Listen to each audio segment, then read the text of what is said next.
Wow, good evening. What you will witness today in the next 15 minutes has essentially emerged during my time here at Connecticut College.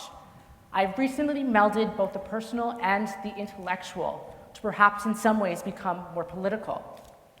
In this way, what you will see again in the next 15 minutes, I promise you, has been informed not only by my own intellectual aspirations, but also by the complexity of my own identity. Let me do this first. Perfect, there we go. So before beginning, I would actually like you all to turn your attention to the screen to see these two images right now in front of you. What I guess I'm trying to convey by the image on the left-hand side is what my journey at Connecticut College has not been. A linear road, a path down a straight and narrow. What my journey has been at Connecticut College is more or less like the image on the right-hand side of the screen. A complex highway where I've encountered and experienced many on and off ramps, lane changes, accelerations, the occasional fender bender, and the breakdown. Personally, however, I believe that my journey at Connecticut College is not only best captured by this complex highway, but also by a complex continuum of engagement and exploration that connects both local and global communities.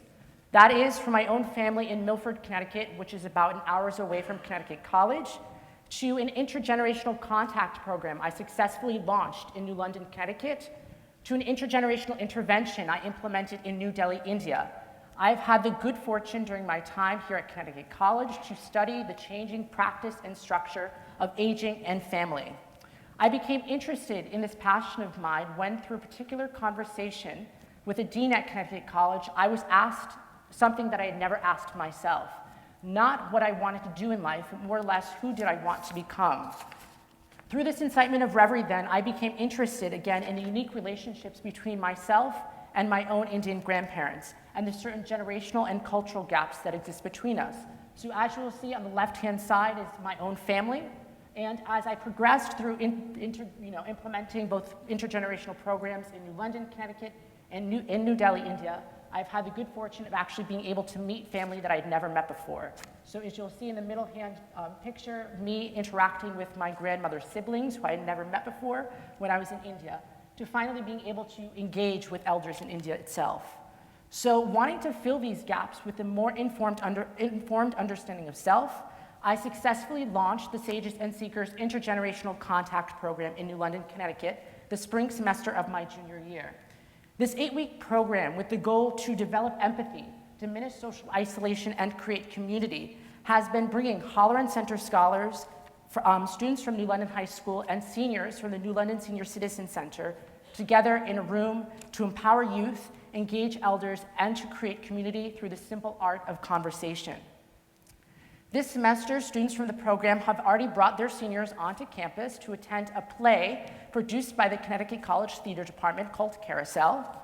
They've also attended an intergenerational sock hop dance in Waterford, Connecticut. And just last night, there's a couple of them in the audience today, they launched and held a successful senior prom, which basically gave students the opportunity to honor and celebrate the different achievements that they have been having over the past 8 weeks together with their seniors. So overall, it has been an immense pleasure getting to see students diminish ageism and develop empathy as they cultivate this sort of community together. Though those 8 weeks taught me a lot about intergenerational connection and civic engagement, those 8 weeks also taught me a lot, more or less, about the trend of aging in today's society. Through research, I have found that declines in fertility and mortality have literally reshaped aging. So according to a professor at Stanford University, populations have historically been configured in the shape of a pyramid. That is, with many young ones at the bottom, who are born at the bottom, that winnows to a distribution at the tiny peak at the top over there. What has been happening, though, is that over the years, this distribution has been slowly being reshaped into a rectangle, with a more even distribution of aged and adolescent members across the board. Population statistics, however, chillingly project that over the coming years, these rectangles will be slowly reshaped into funnels as life expectancy across all ages and countries exponentially increases. So thus, the shape on the left-hand side of the screen, the population pyramid, will essentially become inverted to become a population funnel. These statistics are most pronounced in India, which is home to the second largest elderly population in the world. So if there are 4 numbers that you need to know for today, these are them.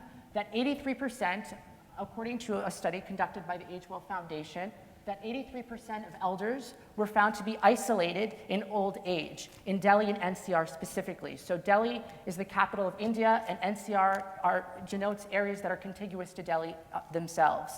44% had no or less interaction with family members or within society, and attributed that to a major cause being isolation or loneliness in old age. According to statistics as well, 250 million older persons currently live in India, and 11 million of those 250 million live in Delhi and NCR. Population statistics project, however, that by the year 2050, 323 million elders will be living in India. So if you compare that to the US, with a population of about 314 million people, India itself will surpass US population by elders alone by the year 2050. So a lot of this research I was able to collect by dint of my experience working with the AgeWell Foundation the summer between my junior and senior year for my career-funded internship. So the AgeWell Foundation attributes and affirms that these statistics are the result of changing trends in old age. So with this being said, it becomes all the more important to stop and consider how today's cosmopolitan Indians are engaging in this kind of public moment of self-reflection. How to work out aging and with it the reproduction of families in a familiar society in a terrain where there's a national and transnational dispersal of families. So what that means is that you have a lot of children who are leaving not just the home but the homeland to pursue their own opportunities and endeavors. My grandfather is a great example. He basically left his family when he was, I would say, in the mid to late 20s to pursue his education in the United States. You also have an increase of women in the paid workforce. Therefore, they're leaving the home, but also their culturally defined roles within the home as caretakers to pursue their own endeavors. You also have these other factors that affect the changing trends in old age. So you have individualism, materialism, careerism, nuclear families, and a scarcity of time. What that means is that many people nowadays attribute a scarcity of time. That is, time is of the essence, time is money. Time spent with elders is time wasted rather than time spent. So I am an activist for the elder community and believe that we need to basically look at changing trends in old age and how we spend time with elders. So what I left off this slide by virtue of it being invisible within Indian society is the old age home. So the old age home is a recent phenomenon as a result of these changing trends in old age. Again, in a country with more than 250 million older persons, there are currently only 484 old age homes in the country and in 16 cities within that country. So Indians are taking this novel trend for elder care to represent a salient transformation involving not only aging per se, but also principles underlying the very identity of India. So for some, the emergence of the old age home, again, which I have not included on this slide because it's virtually invisible within Indian society, is a loss of what Indians held most dear. So that could be family intimacy, love, and time spent together. For others, it is a loss of reciprocal interdependence between generations and a respect for elders. So these interdependent relationships, I found, can be kind of anchored by a single word, which is Maya. So Maya is a Bengali term that denotes webs of attachments, affections, love, jealousies that make up different social relationships in India. It's a psychologically binding term in the sense that if one disregards Maya, one is technically disregarding oneself. It's kind of a network of attachments, a web of attachments that exists not only between people, but also between persons, objects, land, houses, and other forms of attachment that way as well. In some ways, though, Bengalis have assumed that this type of network of attachment, Maya, would not be severed. However, by virtue of the confluence of both local and global forces, webs of attachments between generations have been severed. So I basically included this particular word, Maya, within a question that I had. So the question itself is, can an art-based intergenerational contact program repair and restore webs of attachments between intergenerational connection and understanding? So after the spring semester of my junior year, I had the good fortune to return back to India to launch an intergenerational intervention between students and seniors. Now, the one in New London, Connecticut was in a senior citizen center. The one in India was actually at an old age home, and they connected not really through the simple art of conversation, but rather through art itself. So we had seniors and students engage in music, arts and crafts, and theater and meditation. As you will see on the bottom left-hand side of the screen, a senior and a student are creating bags out of recycled materials that can be sold for economic reasons as well. You also have seniors and students engaging on the right-hand side of the screen through theater and music as well. As you'll see at the bottom portion of the screen is an iPhone, so we were actually able to successfully launch an app on the iPhone with this program, which enabled students and seniors without, not really within the program, but outside of the actual parameters of the program itself to participate. So what they would do is, in walking, they would be able to contribute to a social movement. So by virtue of actually physically moving, they can translate those physical movements into a social movement. So we're lucky to have that active on the iPhone and Android applications for some time through the course of this intervention. So again, art was actually a brilliant medium to use to connect generations, because in a country with more than hundreds of languages, art was a universal and beautifully brilliant medium to use to connect generations. I was also able to conduct interviews with participants before and after the actual intervention to kind of glean information to understand whether or not intergenerational contact and understanding were enhanced by virtue of this intergenerational intervention. So I wanted to take a second now to actually have this presentation come alive. So I've been lucky enough to connect with a filmmaker in India who's actually transforming this intergenerational intervention into a documentary. So what I have for you is a debut trailer that will eventually be coming out in the next month or so as an actual full-length film.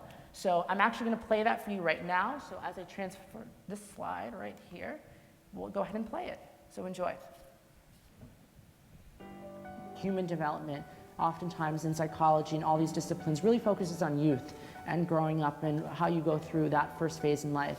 But I agree that we need to switch the lens and focus onto the other end of the spectrum, that we need to really consider what aging is like, what we look forward to at the end. The concept of the family is something that I'm still understanding, and with that said, the idea of aging came to me.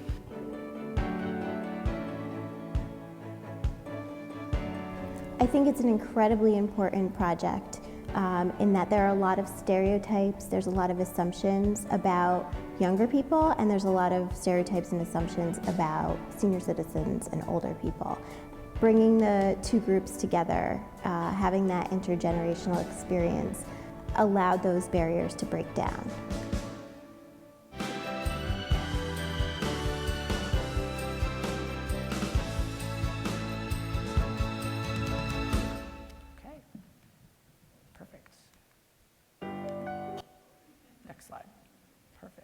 Okay, so by utilizing and maximizing existing community resources and building on cultural values that emphasize family and community, this program was successful in increasing intergenerational understanding and connection and decreasing ageism both within the program and within students' home. So for example, one student basically said that in these past 3 months, I've realized that there are many changes within me, that my misconception has ended. Since I became involved with this program 3 months ago, I've been able to speak well with the elders in my own house. Earlier, I would not be able to speak with them at all. So I'd like to say thank you for this change that has happened in me. Some other themes that emerged over the course of the intervention was that many students assumed and thought that, many seniors thought that students nowadays put the I in front of the we, that they were very focused on their own ego, which was a result of kind of the fragmentation between generations. They also thought that seniors, many students had ageist remarks, more so before the intervention as compared to after the intervention. And a lot of students themselves kind of created this kind of model of two childhoods.